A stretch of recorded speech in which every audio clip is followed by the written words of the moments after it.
Provavelmente a maior farsa jurídica que já aconteceu debaixo do sol foi este julgamento aqui. Nós já lemos um pouquinho dele no capítulo 14, quando nós vimos que Jesus, por volta de 11h30 da noite, ou 23h30, ele foi preso, quando Judas o traiu e o entregou nas mãos dos servos do Sinédrio e também da casa do sumo sacerdote Caifás.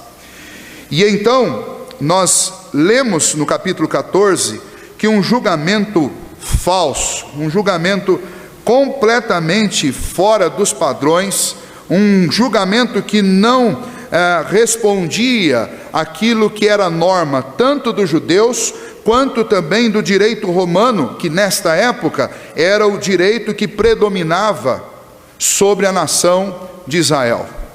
E os principais líderes religiosos, e quem eram eles? Eram os anciãos, membros do Sinédrio, comandados por um velhaco chamado Anás, um homem que estava já há algum tempo tramando contra Jesus, junto com o sumo sacerdote, este sim, o líder da casa de Levi, o líder dos sacerdotes, o responsável pela religião judaica, pelo culto judaico, Caifás, juntamente com os principais sacerdotes e juntamente com todos os escribas e fariseus, que eram a seita mais radical que existia dentro do judaísmo.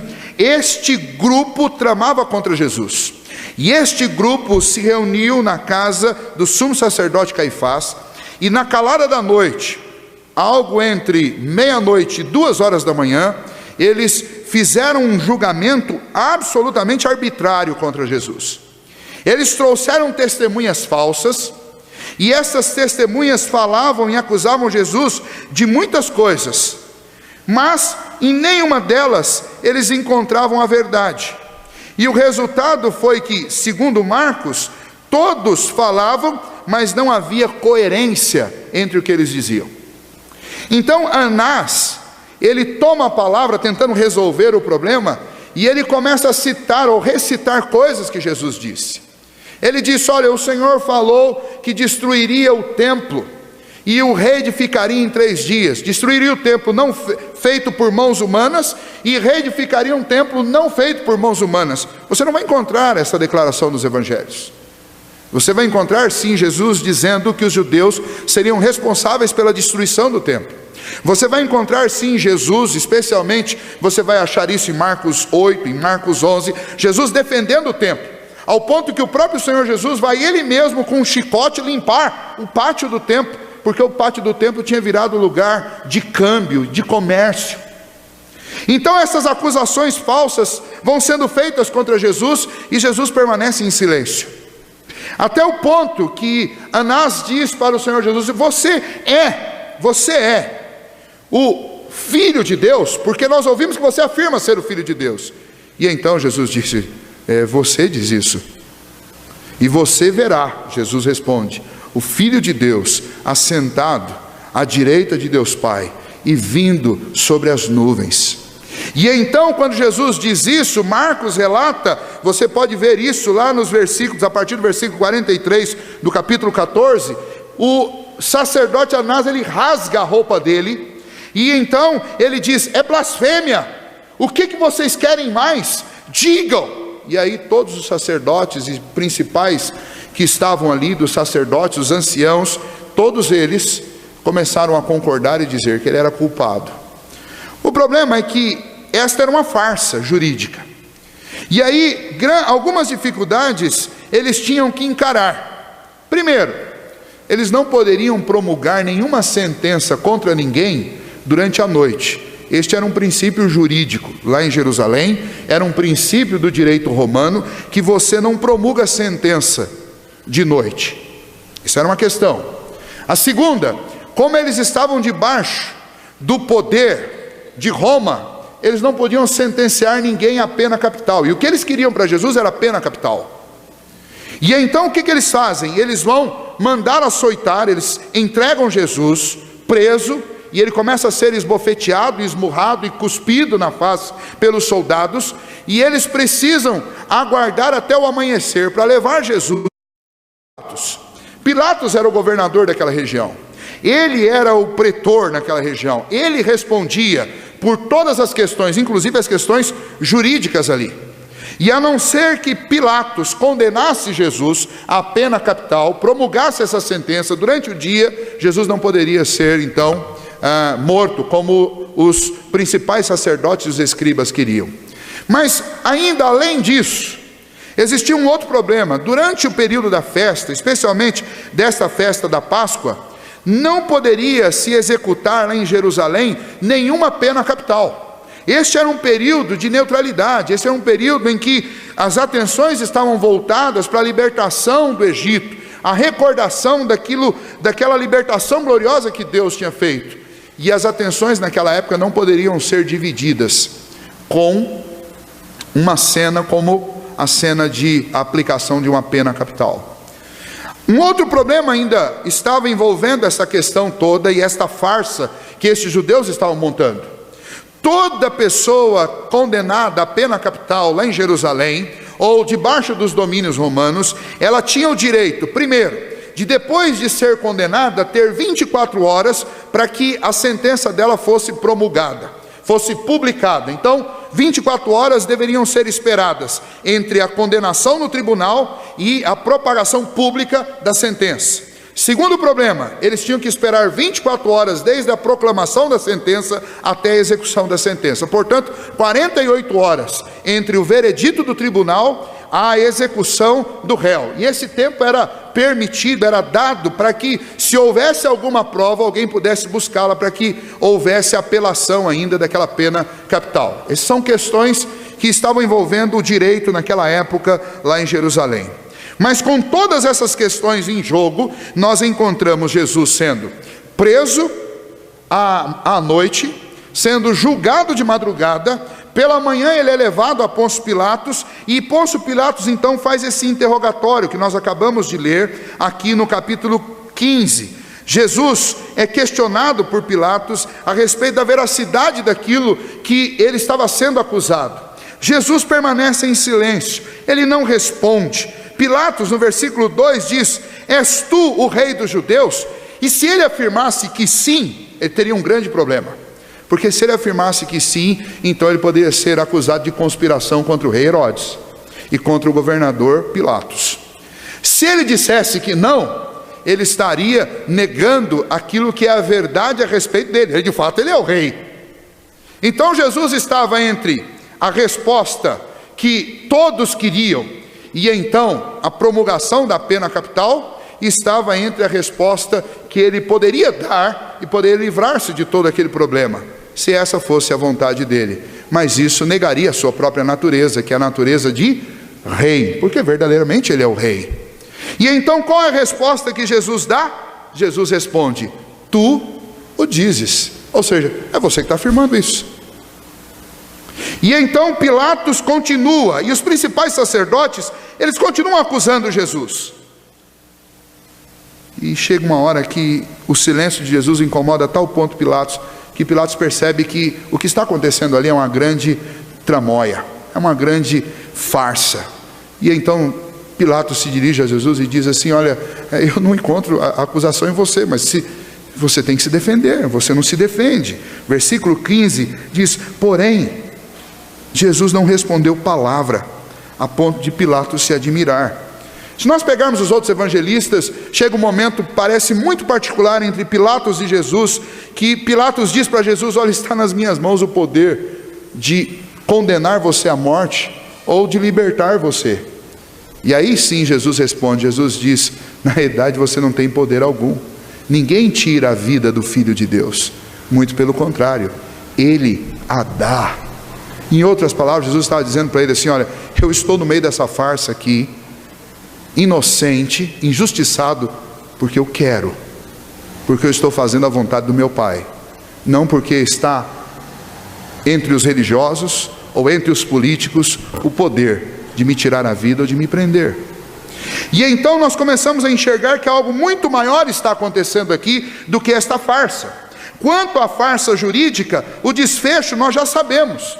Ora, Pilatos, ele era aquele político que gosta de fazer a vontade da opinião pública.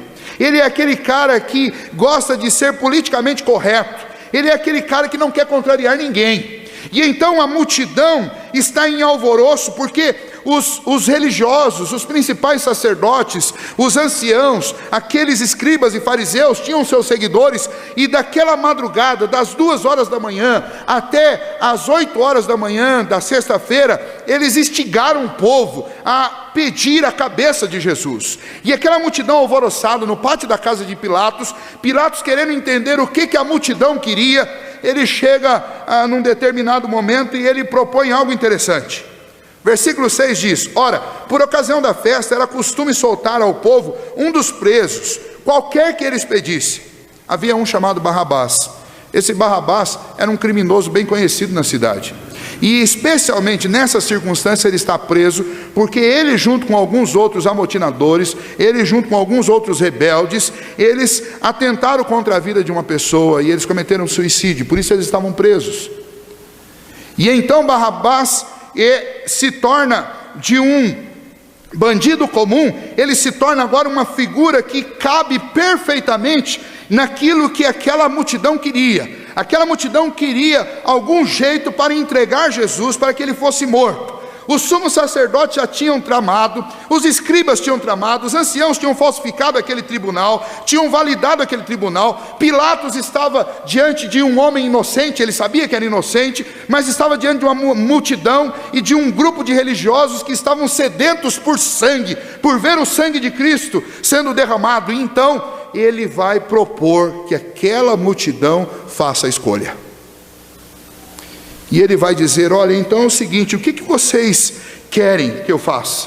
O que vocês querem que eu faça com este que é chamado Rei dos Judeus? E a multidão, aliás, ele pergunta: vocês querem que eu solte o Rei dos Judeus? Porque eu posso soltá-lo. Eu posso libertar um criminoso agora na Páscoa. Mas a multidão já tinha sido instruída pelos religiosos para pedir não Cristo, mas para pedir Barrabás. E então, ao invés de pedirem a libertação de Jesus, versículo 11 diz que eles gritaram e pediram que de preferência soltassem Barrabás. Pilatos, não contente com isso e sem saber o que faria com Jesus, para não desagradar nem gregos, nem troianos, ou nem judeus e nem judaizantes, ele vai e diz: e vocês querem que eu faça o que então com esse Jesus chamado Rei dos Judeus? E então aquela multidão grita: crucifica. A multidão grita: pena capital, pena de morte, em plena Páscoa, pena de morte. E Pilatos, não tendo mais o que fazer e cedendo à pressão da multidão, por isso tome cuidado, não ceda à pressão da maioria, porque você pode estar sendo impelido para fazer algo muito absurdo. Essa história de que a maioria tem sempre razão é uma grande mentira. A maioria aqui queria a crucificação. E embora isso cooperasse para o cumprimento do plano de Deus, o que eles estavam pedindo era um assassinato. Esta multidão pediu um assassinato. E Pilatos concordou, consentiu e entregou Jesus para ser crucificado.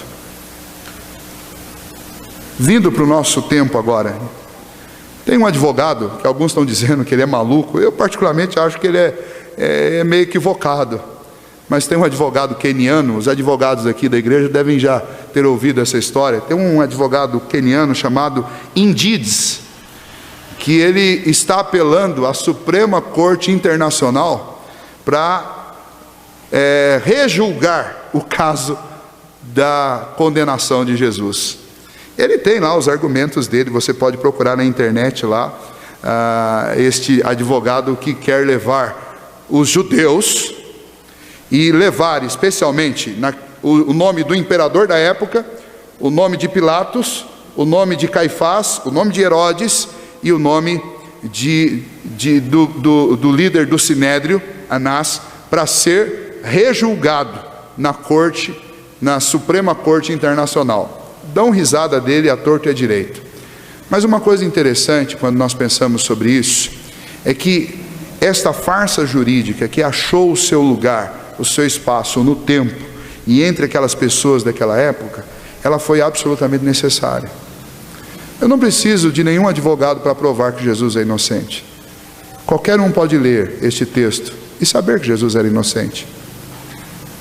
Mas aquilo não aconteceu, e embora eu possa colocar toda a culpa sobre os líderes judeus, sobre a religião judaica, sobre o representante de Roma naquele lugar, que era Pilatos, a questão é que isso não muda o fato de que este julgamento aconteceu, esta condenação aconteceu, e pior, isso não muda o fato de que essa história, ela não foi escrita por homens, essa história foi escrita por Deus. E o fato de encontrar um culpado jurídico para esta farsa não significa absolutamente nada, porque esta história e este julgamento foi o julgamento de um homem inocente, justo, que substituiu a minha vida e a sua vida na cruz. Portanto, e eu li lá os comentários debaixo das notícias sobre esse Indides, e alguém comentou lá: Indides, você está equivocado. Jesus ali era culpado, sim.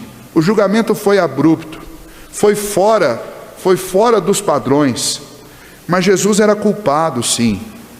E a condenação foi justa, porque Jesus ali é meu representante. A pessoa que ele está representando ali é uma pessoa culpada, e essa pessoa sou eu. A sentença de morte foi justa, não com Cristo, ela foi justa com as pessoas que Cristo representava. Sou eu. Você está tentando inocentar um culpado. E eu gostei muito desse comentário, porque a pessoa foi muito inteligente, essa pessoa que colocou esse comentário lá. E a fala que eu gostaria de sustentar com vocês aqui nesta noite é isto: este julgamento é um julgamento falso, arbitrário, que produziu um resultado justo. Por que um resultado justo? Porque este julgamento colocou Cristo na cruz, debaixo, obviamente, da vontade de Cristo, porque Cristo queria isso, porque Ele queria a vontade do Pai. Mas este julgamento que colocou Cristo na cruz e o puniu de pecados que Ele não cometeu, puniu, segundo o Antigo Testamento inteiro disse que Ele seria punido. O Antigo Testamento, especialmente Isaías, nos afirma que Ele seria moído por causa das nossas transgressões, que as minhas maldições seriam lançadas sobre Ele. E então este julgamento que todos entendem e percebem que foi uma farsa, este julgamento foi o que lançou sobre Jesus as minhas culpas. Mas melhor ainda, quando eu olho para esse julgamento, eu encontro um símbolo absolutamente perfeito do que foi a salvação em Cristo Jesus. Por quê? Porque quando aquela multidão escolheu Barrabás, e Barrabás, que esse sim era um criminoso contumaz, foi solto em lugar de Jesus, eu tenho um modelo perfeito. Se você pudesse nesse momento avaliar a sua vida, quem você diria que você seria naquele dia lá? Ah, pastor, eu seria provavelmente daquela multidão que está gritando crucifica, porque nós não somos diferentes dos judeus. Eu digo para você que se eu estivesse lá, eu acho que eu seria Barrabás, porque aquela multidão não tinha crime provado contra ela, mas Barrabás tinha. E nós temos crimes provados contra nós. Na semana passada eu fiz a seguinte pergunta: você tem do que se envergonhar? E todos concordaram comigo.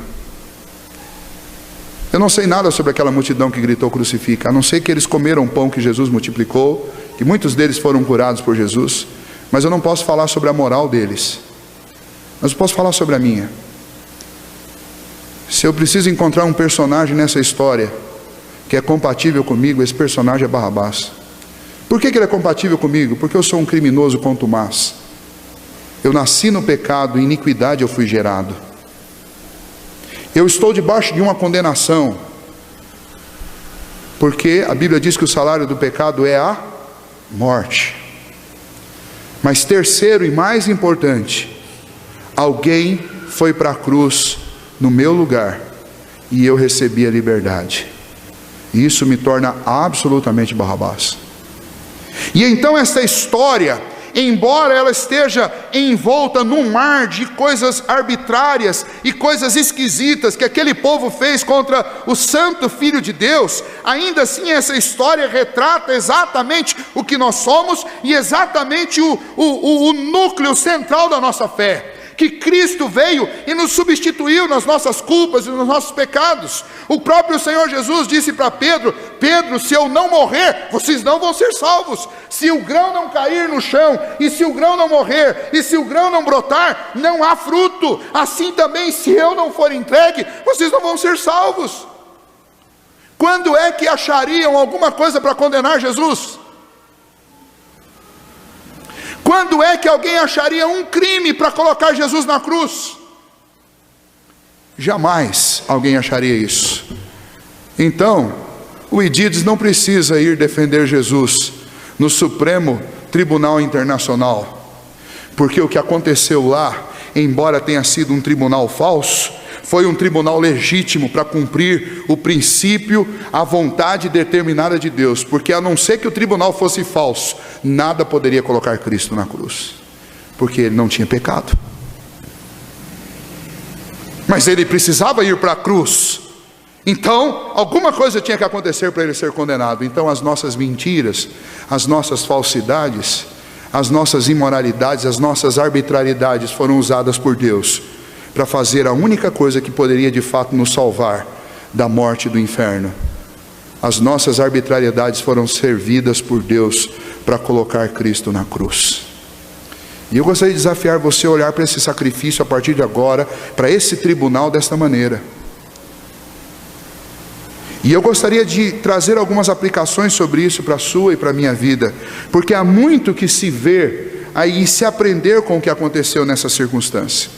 Essa história, ela mostra para nós uma série de coisas. Primeiro, ela mostra para nós a comprovação, e os judeus fizeram isso. Eles provaram que todo o Antigo Testamento estava absolutamente correto, porque o Antigo Testamento, desde Gênesis capítulo 49, diz que da casa do Judá o cetro jamais se apartaria. Lá viria o silo, e o silo seria entregue. E a partir de lá, todos os textos do Antigo Testamento vão anunciar um Messias que vem, um Messias que se entrega, um Messias que leva sobre si os nossos pecados, um Messias que é injustiçado, e pela sua injustiça nós somos justificados. Pela injustiça que cometem com ele, pelo castigo que impõem sobre ele, nós somos justificados e nós somos salvos. O Antigo Testamento inteiro mostra isso. E então, quando nós olhamos para esses fatos deste falso tribunal, desta condenação arbitrária, desta morte de Cristo na cruz, nós só podemos concluir uma coisa: todo o Antigo Testamento estava absolutamente correto, porque se cumpriu na plenitude dos tempos, nos dias de Jesus, tudo aquilo que foi dito a respeito do Messias. Segundo, quando eu olho para esse texto, eu enxergo a mansidão e a humildade de Jesus. Quanto amor é necessário para que alguém fique calado diante da injustiça?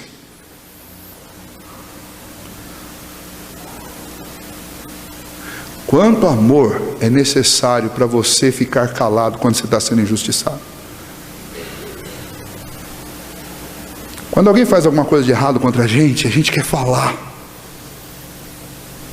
E você só não fala quando você ama tanto essa pessoa, e você está disposto, inclusive, a engolir as injustiças dela, para não devolver o troco que seria justo você devolver. Mais ainda, quanto amor é necessário haver num pai, para ele ver o filho sendo injustiçado e não interferir? Pense sobre estas coisas. Eu não posso fazer uma aplicação e dizer assim: olha, Jesus foi manso naquele tribunal falso, seja manso você também, porque eu estou te pedindo para fazer exatamente algo como Jesus fez, e só ele conseguiu. Mas quando você estiver sendo injustiçado, lembra da mansidão de Jesus. Quando vir um ódio profundo no seu coração, você lembra: olha, Jesus passou por isso sem sentir esse ódio, por isso que ele é meu Salvador, porque ele conseguiu e eu não consigo. Terceiro, veja o que a hesitação e a indecisão faz com o ser humano. Olha, Pôncio Pilatos nessa história, ele caiu de paraquedas para levar uma condenação nas costas, porque ele estava lá, a armação foi toda feita pelos judeus, trouxeram para ele, mas um homem indeciso, um homem hesitante, é um homem que está sempre disposto a ceder à opinião da maioria. Isso é problema.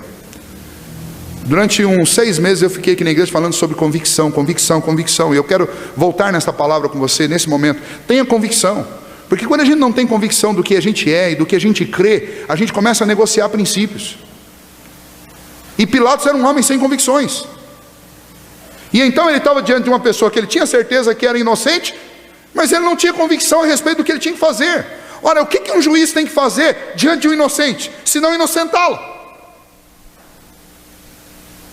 Mas esse homem era um homem hesitante. Cuidado, não seja uma pessoa hesitante e indecisa. Tenha convicção a respeito de tudo. Tenha convicção a respeito da sua fé. Se você não a tem, você deve procurar encontrar essa convicção. Quarto, veja a imensa culpa que recai sobre os judeus e por tabela sobre todos nós. Porque nós somos os culpados de tudo isso. Foi o nosso pecado que colocou Jesus lá naquela situação, nos substituindo. Foram os pecados dos judeus que o colocaram lá. E também foram os gritos dos judeus, crucifica, o que colocaram na cruz. Todos nós somos grandes culpados, essa história nos mostra isso. Talvez você pense assim, pastor, nunca fiz nada de errado, eu não preciso desta salvação, então eu não sou culpado de Jesus ter ido para aquela cruz. Deixa eu dizer algo para você. Todos nós já nascemos em pecado. O pecado faz parte da nossa natureza, ele está dentro de nós. Então minha palavra para você é que talvez ainda não rendeu sua vida a Cristo, é que você conheça a Cristo e se renda a Ele, pois você é tão carente de salvação quanto Barrabás era, quanto eu sou, quanto qualquer pessoa que está nesse mundo precisa. Mesmo que não tenha matado ninguém, mesmo que não tenha roubado, mas nós todos precisamos de Cristo Jesus. Caso contrário, o nosso futuro será um tormento eterno.